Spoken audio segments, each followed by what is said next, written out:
Bien-aimé, shalom. Le Seigneur Jésus-Christ attend que ta prière soit sincère lorsque tu demandes la direction divine. En d'autres termes, quand tu demandes la direction à Dieu, sois obéissant, reste dans la prière et tu verras sa gloire. Nous prions. Éternel Dieu Tout-Puissant, Dieu d'Abraham, Dieu d'Isaac, Dieu de Jacob, Père de notre Seigneur et Sauveur Jésus-Christ. Père éternel, je prie que tu prennes le contrôle de ces moments par le Saint-Esprit au nom puissant de Jésus-Christ. Dépose ta parole et ton feu dans ma bouche et parle toi-même à ton enfant qui écoute à l'instant au nom de Jésus. Je prie, Père, que ta parole qui est esprit et vie apporte la vie dans ton enfant qui écoute à l'instant. Au nom puissant de Jésus-Christ, que ta parole, le modèle, façonne, nous modèle, nous façonne tous, Père. Au nom de Jésus-Christ, sois béni, Père, au nom de Jésus. Bien-aimés, beaucoup de chrétiens, dans les prières adressées au Père, au nom de Jésus, ou adressées directement au Seigneur Jésus-Christ, selon qu'il est écrit dans Jean chapitre 15, au verset 16. Je vous ai choisi et vous ai établi afin que vous produisiez du fruit et que votre fruit demeure. Et ce que vous demanderez au Père en mon nom, il vous le donne. Et Jean chapitre 14, verset 13. Tout ce que vous me demanderez, je le ferai afin que le Père soit glorifié dans le Fils. Beaucoup de chrétiens demandent donc la direction divine. Ô Seigneur Jésus, toi le bon berger, montre-moi le chemin, éclaire mon sentier, montre-moi la voie à suivre. Mais ils ne pensent pas réellement un mot de ce qu'ils disent. Leur vraie prière dans le cœur, au moment où ces paroles sur la direction divine sortent de leur bouche, c'est plutôt « Seigneur, fais de mon chemin ton chemin, fais de mes voies tes voies, mets ton onction sur mon chemin, approuve mes voies, Seigneur Jésus. » Manque de sincérité. Bien-aimés, la parole de Dieu est claire.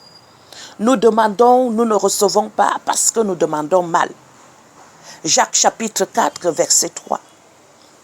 Vous demandez et vous ne recevez pas parce que vous demandez mal, dans le but de satisfaire vos passions. C'est ce qui est écrit.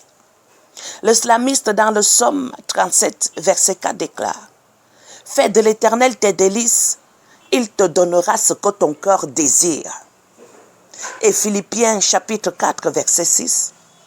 Ne vous inquiétez de rien, mais en toute chose, faites connaître vos besoins à Dieu par des prières et des supplications, avec des actions de grâce. Si ta prière, c'est Seigneur, accompagne-moi dans cette voie, il faut bien que ce soit clair. Accompagne-moi dans cette voie n'a rien à voir avec montre-moi la voie. Et la parole nous prévient dans le livre d'Ésaïe 55. L'Éternel dit de manière claire que nos voies ne sont pas ses voies. Ésaïe 55, versets 8 à 9. Car mes pensées ne sont pas vos pensées et vos voies ne sont pas mes voies, dit l'Éternel. Autant les cieux sont élevés au-dessus de la terre, autant mes voix sont élevées au-dessus de vos voix, et mes pensées au-dessus de vos pensées. Bien-aimés, nos voix sont limitées et nous conduisent à de petites espérances, à de petites réalisations humaines. Mais la voix de Dieu nous conduit à l'abondance, à la gloire, à la délivrance parfaite, à la guérison extraordinaire, à la restauration, à l'élévation, au salut, etc. Ne te demande plus, bien-aimé, pourquoi tu souffres, mais que ta souffrance dans le cœur se traduise à l'extérieur par un sourire et la foi. Bien-aimé, est la foi quand tu te confies en Dieu. Quand tu t'abandonnes dans sa direction, comprends que chaque moment de difficulté est un palier de plus sur l'escalier qui te conduit à la gloire. Si Joseph avait choisi sa propre direction, il n'aurait pas accepté d'être vendu comme esclave par ses frères. de se retrouver en prison pour devenir le numéro 2 en Égypte après Pharaon. Il n'allait jamais choisir une direction avec ses étapes.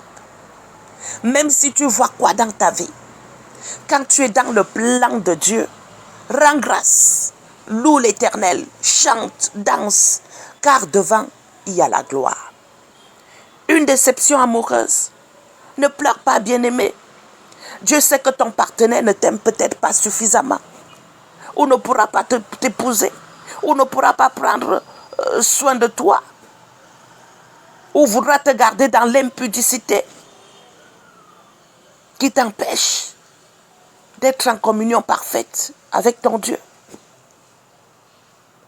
Et il décide, Dieu, de faire le ménage pour laisser la place à l'époux ou l'épouse. Tu vis un échec. Dieu voudrait peut-être te fortifier pour te préparer à quelque chose de grand, pour t'ouvrir des yeux qui étaient voilés sur un aspect de ta vie, pour te faire prendre conscience de quelque chose et te conduire à mieux apprécier ou te réjouir du succès lorsqu'il arrivera. C'est la pauvreté, la maladie, les difficultés diverses.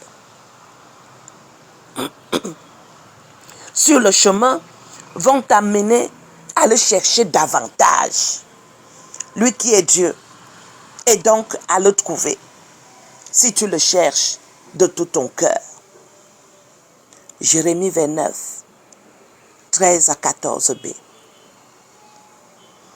Vous me chercherez et vous me trouverez, si vous me cherchez de tout votre cœur. Je me laisserai trouver par vous, dit l'Éternel. Certaines difficultés t'amèneront à rencontrer des personnes merveilleuses dans ta vie. Tu peux être une femme. Je ne sais pas, tu es malade ou victime d'un accident, tu te retrouves dans un hôpital. Peut-être c'est le médecin qui va te soigner là-bas, qui va devenir ton mari. S'il n'y avait pas eu la maladie, s'il n'y avait pas eu l'accident, tu ne l'aurais pas rencontré. Ça peut être un médecin, ça peut être quelqu'un d'autre. Mais des personnes merveilleuses que Dieu met dans ta vie. Peut-être pour te rendre service à un moment et ça devient autre chose. Certaines difficultés t'amèneront à rechercher les hommes et les femmes de Dieu. Certaines difficultés t'amèneront à savoir recentrer ce qui est important dans ta vie.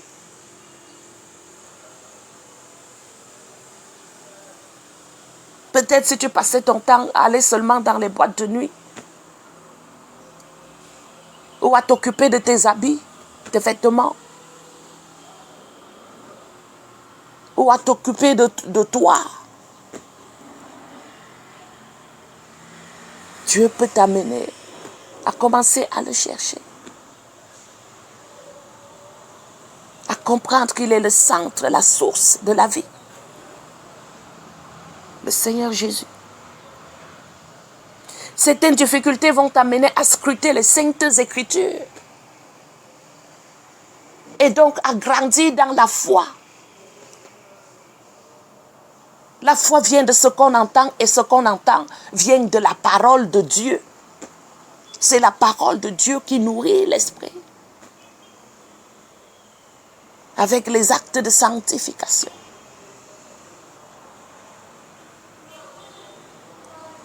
Certaines difficultés t'amèneront à rencontrer donc davantage Jésus.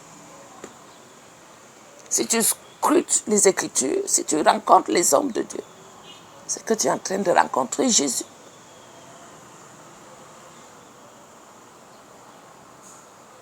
Parce que toutes ces prédications, c'est pour que tu rencontres Jésus. Et maintenant, la parole inhérente, l'authenticité, c'est la Bible elle-même. Au commencement était la parole était faite chair, la parole c'est Dieu lui-même.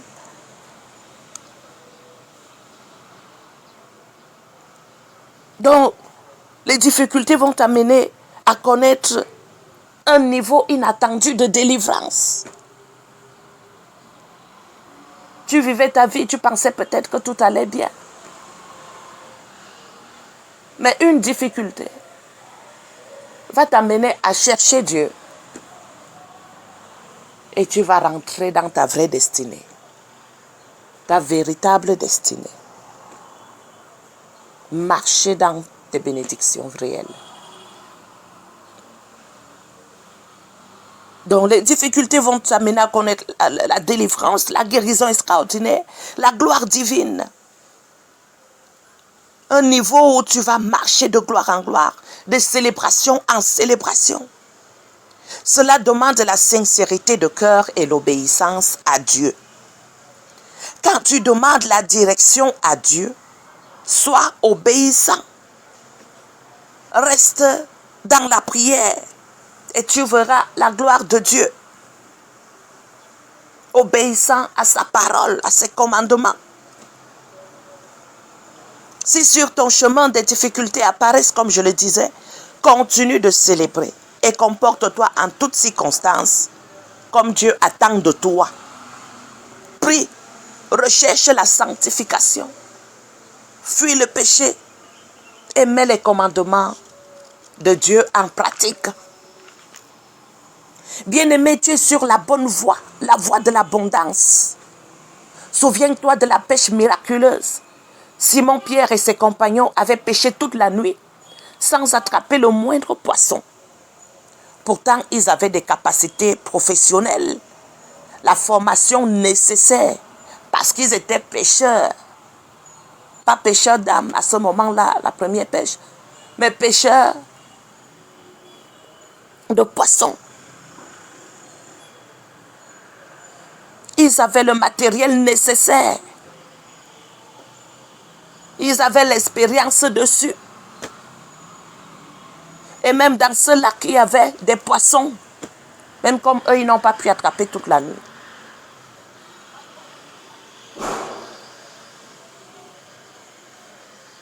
Mais ayant pêché toute la nuit, ils ont même dû commencer à penser que dans ces eaux-là, il n'y a plus de poissons. Lorsque Jésus leur a donné la direction, lorsqu'il leur a montré vers quel côté jeter les filets, ils n'ont pas discuté. Ils ont tout simplement obéi à la voix de Dieu. Le miracle s'est opéré. Non seulement ils ont eu du poisson, mais ils en ont eu en abondance, de telle sorte qu'ils ne parvenaient même plus à tirer les filets. Luc chapitre 5, versets 1 à 11. Bien-aimé, je te connecte à cette grâce. Et je prie que tu rentres dans ta saison de célébration, de gloire, d'abondance, de grands miracles et prodiges au nom puissant de Jésus-Christ. Si par le passé, les plans de l'ennemi, le diable et ses agents ont prospéré dans ta vie, quel que soit le secteur de ta vie concerné, par le Saint-Esprit et dans le nom de Jésus-Christ, je me tiens sur l'onction épiscopale et je déclare que ton corps, ta vie, ta famille, ta maison ne sont plus un aéroport satanique où les esprits méchants montent et descendent à leur guise, ni des terrains de jeu pour Satan et ses agents, au nom puissant de Jésus-Christ. Je prie que l'Éternel Dieu Tout-Puissant t'accorde la grâce de rechercher sa direction et d'être obéissant à sa voix, au nom puissant et souverain du Seigneur Jésus-Christ. Je prie de tout cœur que le bonheur te localise, que ta vie change positivement, au nom puissant de Jésus-Christ. Je prie pour une visitation spéciale, extraordinaire du Seigneur Jésus-Christ dans ta vie. Au nom de Jésus, je déclare que tu rentres dans ta saison de célébration, de bonnes nouvelles, de guérison extraordinaire. Toi et ta famille, une saison de miracles et prodiges au nom puissant de Jésus-Christ. Par la puissance du Saint-Esprit, je débloque tous les aspects bloqués par l'ennemi dans ta vie. Au nom puissant de Jésus-Christ, je proclame le succès, la délivrance parfaite. Je détruis les autels sataniques bâtis dans ta vie.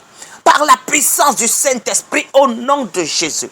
Je proclame la guérison parfaite, l'abondance, la restauration, la résurrection, la fin des années de galère, sans argent, sans papier, sans mariage, sans emploi, sans enfant, sans paix, sans bonheur. Je proclame la fin de ces années de galère, la fin de l'oppression dans ton foyer, dans ta famille, dans ton ministère, dans ton travail, au nom puissant de Jésus-Christ. Rentre allègrement dans ta destinée, au nom souverain du Seigneur Jésus-Christ. Que les grâces et bénédictions soient multipliées au nom puissant de Jésus-Christ dans ta vie. Sois abondamment béni.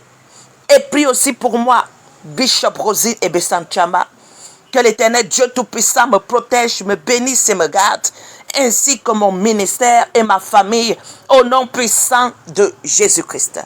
Sois béni, Père éternel, parce que tu exauces toutes ces prières et que tu changes les vies de tes enfants.